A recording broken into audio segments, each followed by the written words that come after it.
Hello and a very warm welcome to the Internet of Things Made Simple. I'm Larry Humor. This is mini episode 30. Many thanks for joining us. As we often like to do, special shout out to our new listeners. Our focus on the smart home has definitely gathered some interest and a whole new swath of listeners.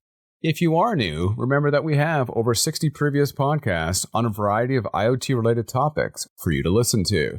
You can find links to those podcasts, as well as some great ebooks, blog posts, and more on our webpage, theinternetofThingsMadeSimple.com. To wrap up this sales pitch, we always ask that you subscribe to this podcast using your favorite podcast service to be able to enjoy them on Thursday mornings. And if that podcast service allows for you to leave a comment, kindly do so. In this podcast, we're going to look at two different categories of products from Ring, now part of the Amazon empire. Over the past couple months, I've installed several products in our home, and I'm going to provide an overview of them, a review of how they've integrated into our lives, and offer a verdict on whom they may be ideal for. Next episode, as an FYI, we'll be covering a review of a product that I've previously said I would never put in, a smart thermostat. I'm going to recommend you listen to that one as well. To kick things off, there's two types of products from Ring that I'm going to be covering. There's smart video doorbells and their security systems. They have a pretty wide breadth of products, including a rash of security lights and sensors. Over time, I might decide to add those, and I'll do a follow-up review. I first installed the Ring doorbells a while ago. I have the Doorbell 2 and the original doorbell installed. As one of the doorbells did not have power that I could hardwire into, and I didn't want to charge the battery all the time, I also installed the original doorbell with a solar panel kit from Ring. The Doorbell 2 is hardwired into existing wiring that I used to power the former doorbell. In terms of a security system, I've deployed one of their packages that offers many traditional components from security companies, like a keypad, contact sensor, motion sensors, and a bit of a base communication unit. Let's start by covering the doorbells, which is a product that most people would associate with Ring. I opted for the Doorbell 2, which has a higher level of resolution and other features on the more heavily visited door, or front door, while using the lower-cost original doorbell on the much less used back door. As I've hinted before, I'm not that handy. I can hang pictures, wire up stereos and computers, and other similar level of endeavors, but I've always shied away from installing anything that involved electricity. So you can imagine I was a bit concerned about installing these doorbells. In retrospect, I should not have been. The install was about as simple as you can imagine, as it involved two wires. The mounting brackets are easy to keep level, there are built-in levels, and both installs took about 3 or 4 minutes to do once you had all the components open. The setup on the Ring application was just about as easy. Overall, to me this was a very good experience, so it's not hard for me to see why they're so popular. Once installed, you get to choose how often you want to be told things.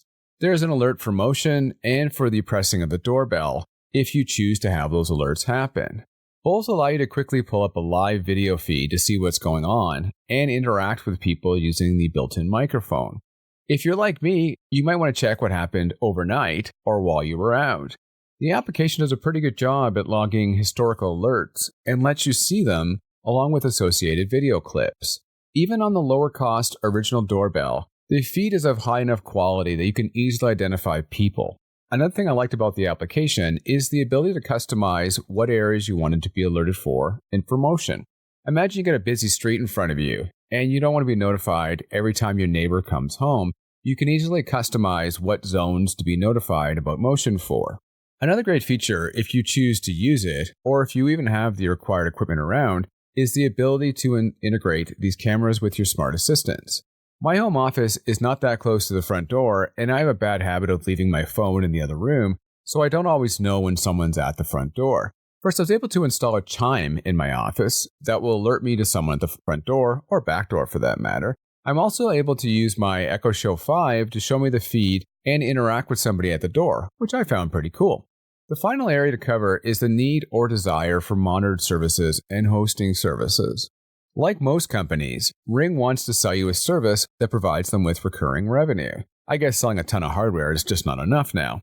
There are both services that allow you to store the feed from your camera on an individual basis or as a whole package. Its worth depends on your ability to use that data. I think for most people, the extra service is likely a good deal, but you're going to want to do your own research here. Now let's move on to the next category, their security system. For the past 2 decades, most times people have had a security system put in. It was a complete turnkey solution, including all hardware and monitoring services from the company.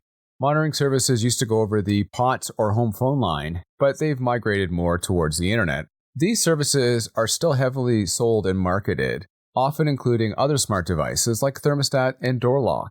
If you're not that technically inclined, this may be the better option for you. Since I have a podcast on IoT, I guess I would consider myself to be somewhat technically inclined, so I opted for the do-it-yourself model from Ring. The package arrived with all I needed to get started, including a solar power ring light that alerts people to the presence of the system. It's a bit big and it could be a bit gaudy for some people, but I found it kind of cool. In terms of setup, it's just about as easy as the doorbells, if not easier in some ways. Installing the base unit and keypad involved plugging them in and inserting a few screws.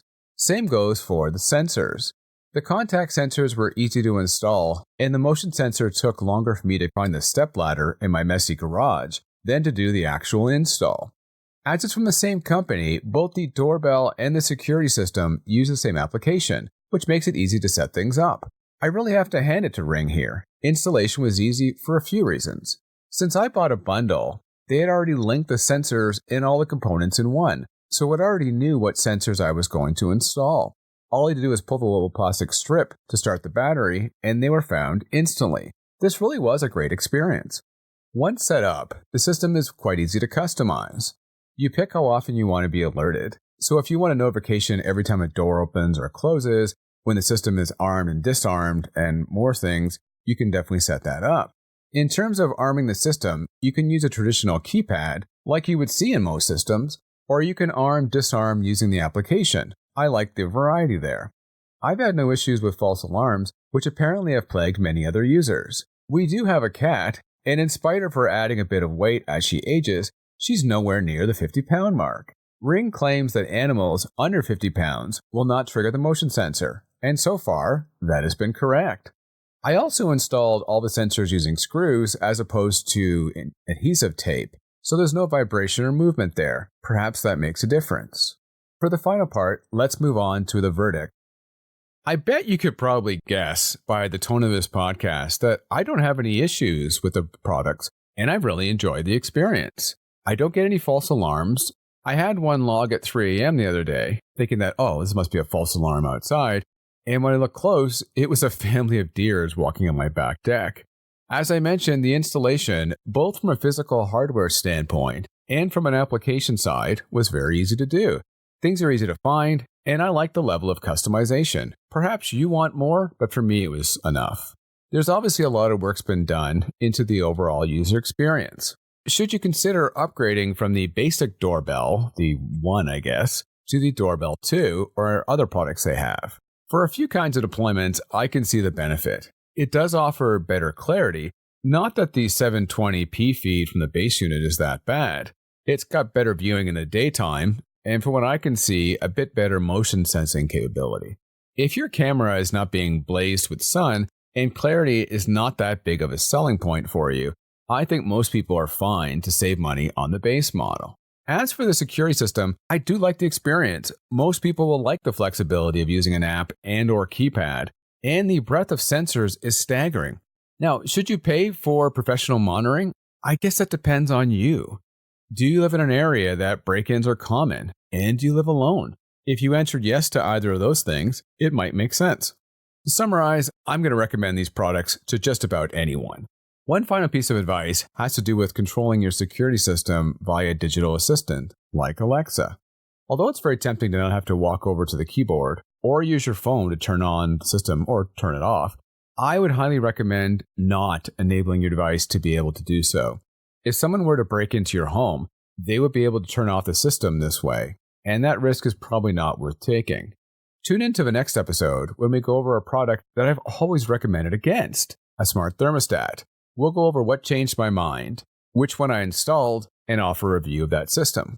As always, thanks for listening to this podcast. We'd love to hear from you. Best place to start is our Facebook page, The Internet of Things Made Simple.